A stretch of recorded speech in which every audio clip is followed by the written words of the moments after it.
दोस्तों नमस्कार, एक बार फिर स्वागत है आपके अपने चैनल पर।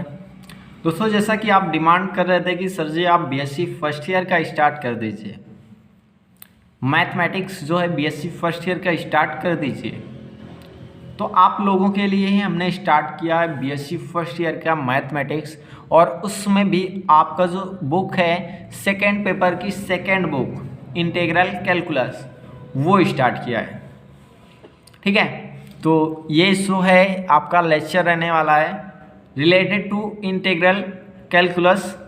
लेकिन यहाँ पे हम इंटीग्रल कैलकुलस पढ़ने से पहले कुछ इंटीग्रेशन की बेसिक प्रॉपर्टी पढ़ने वाले हैं। ऐसा क्यों कर रहे हैं? क्योंकि आपको पता होगा कि जो इंटीग्रल कैलकुलस है उसमें जो भी आपकी प्रॉपर्टी यूज़ होंगी, जो भी आपके एप्लीकेशन यूज़ होंगे, वो सारे के सारे किसके होंगे? वो रिलेटेड होंगे इंटीग्रेशन से।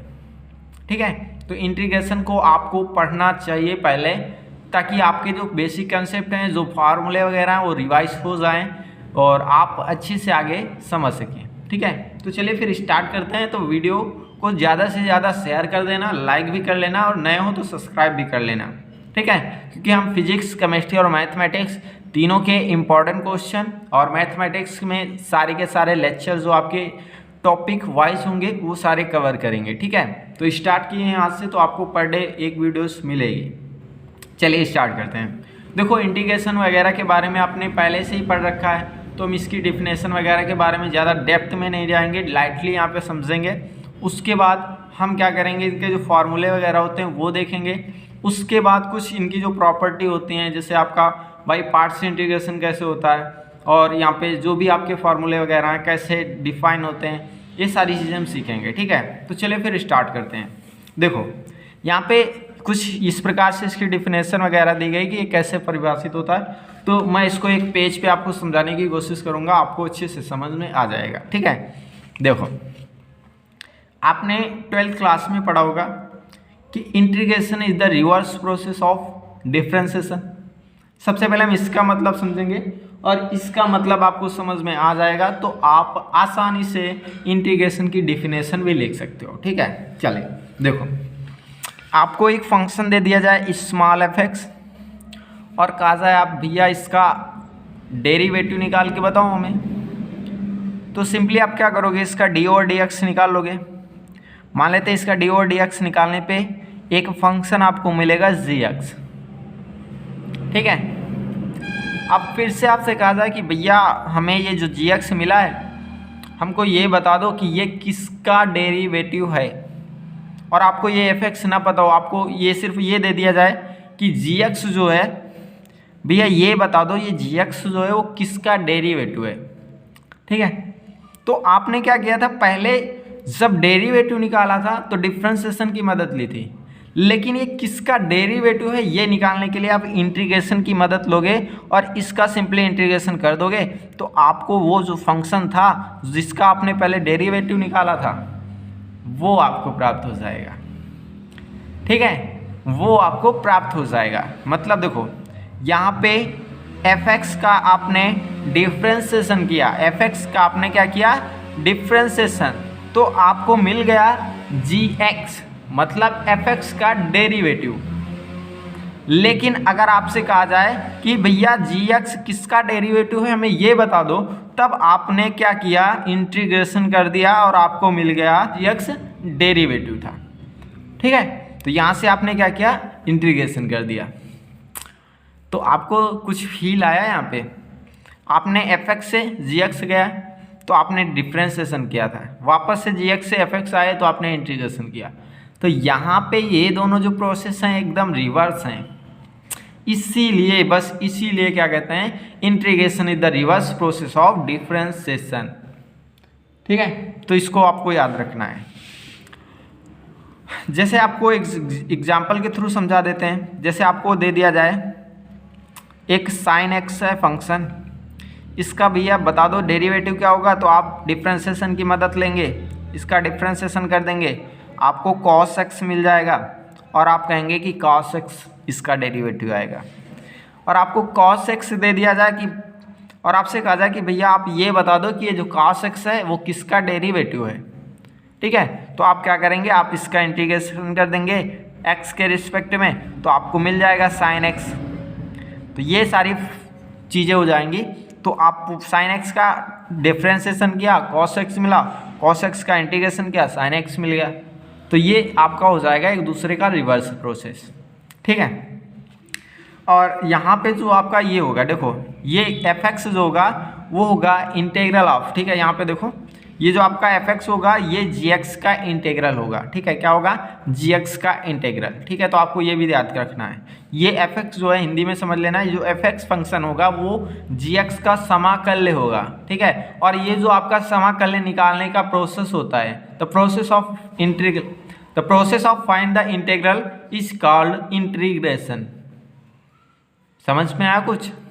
जो आप समाकलन निकालने के लिए विधि यूज करते हो उसे ही समाकलन कहते हैं। ये आपकी डेफिनेशन हो जाएगी इस प्रकार से। अब देखो यहाँ पे इसके बाद आता है आपका constant of integration, constant of integration.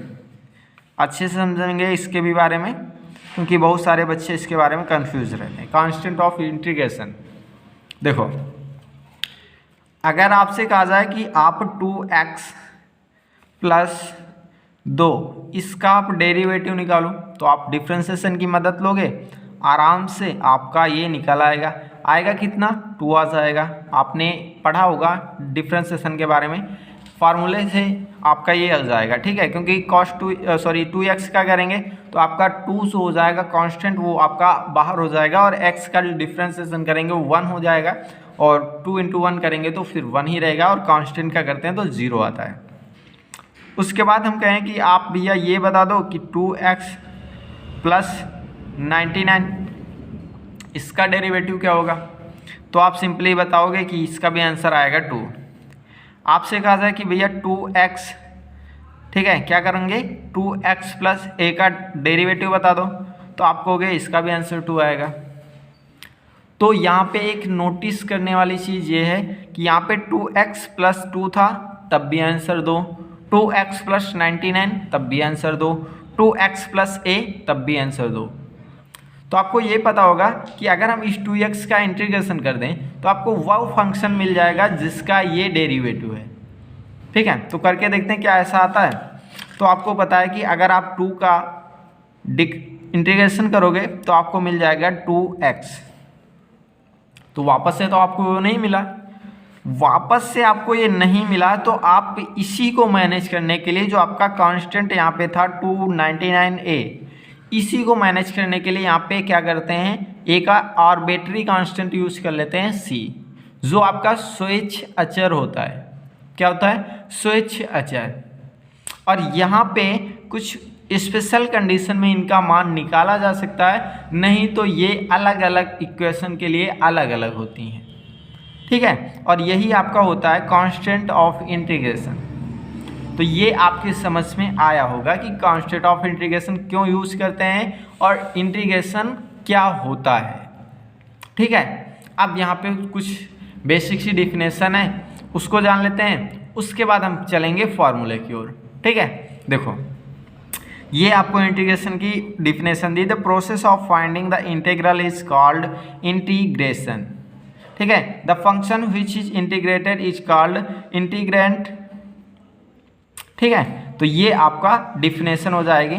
अब हम क्या करेंगे, स्टैंडर्ड फॉर्म की तरफ पढ़ते हैं, और यहाँ पे कुछ आपके डिफरेंशिएशन और इंटीग्रल के फार्मूले हैं उनको देखेंगे, ठीक है। देखो अगर आप x का पावर n का इंटीग्रेशन करोगे तो आपको मिल जाएगा x का पावर n+1 अपान n+1, जहाँ पे n आपका -1 नहीं हो सकता। यहाँ पे जब भी आपका x का पावर -1 आएगा तो वहाँ पे एक्सेप्शनल कंडीशन बनेगी, वहाँ पे आपका कोई दूसरा फार्मूला लगेगा, ठीक है। तो यहाँ पे आपका x का पावर n जो होगा वहाँ पे n बराबर -1 नहीं हो सकता, ठीक है। अब देखो अगर हम इसी फंक्शन का वापस से डिफ्रेंशिएशन कर दें तो आपको x का पावर n मिल जाएगा, ठीक है। वो आपको इधर दिखाया गया। तो आपका इस साइड देखो डिफरेंशियल कोफिशिएंट दिया गया है, इधर आपका इंटीग्रल दिया गया है, ठीक है। तो देखो नेक्स्ट फार्मूला है कि 1/x dx बराबर जो होगा वो हो जाएगा log e x, ठीक है। अब देखो यहाँ पे जब भी आपका x का पावर -n होगा तो वो आपका इस फॉर्मेट में बन जाएगा और इसका जो आंसर आएगा वो हो जाएगा log e(x). इधर भी log e(x) का जो डिफ्रेंसिएशन करेंगे तो 1/x आएगा, इधर भी आपका दिया गया है। ठीक है, तो यहाँ पे आपका दोनों एक दूसरे से इंटरलिंक हैं, दोनों एक दूसरे के इन्वर्स हैं, तो यहाँ पे दोनों को दिखाया गया। e(x) का आप इंटीग्रेशन करेंगे तो क्या मिलेगा आपको, e(x) ही मिलेगा।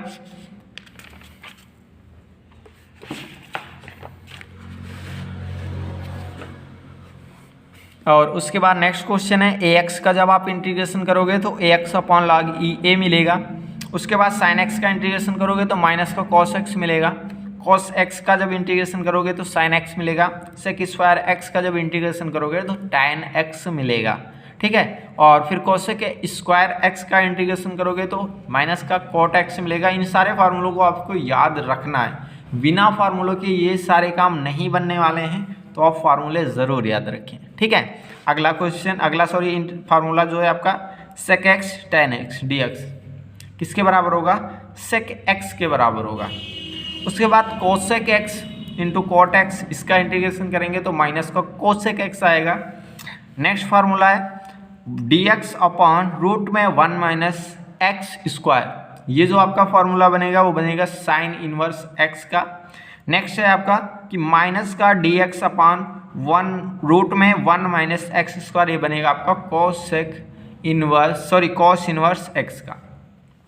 ठीक है, तो ये सारे फार्मूले हो जाएंगे 1/1 प्लस x स्क्वायर, ये हो जाएगा tan इनवर्स x का। माइनस का 1/1 प्लस x स्क्वायर जो होगा वो cot इनवर्स x का हो जाएगा। 1/x रूट में x square minus 1 sec inverse x का हो जाएगा। और माइनस का 1/x रूट में x स्क्वायर माइनस 1, ये हो जाएगा आपका कोसेक इनवर्स x का। ठीक है, तो इधर भी आपके डिफ्रेंसिएशन के फार्मूले वगैरह दिए गए हैं, तो यहाँ पे आप देख सकते हैं।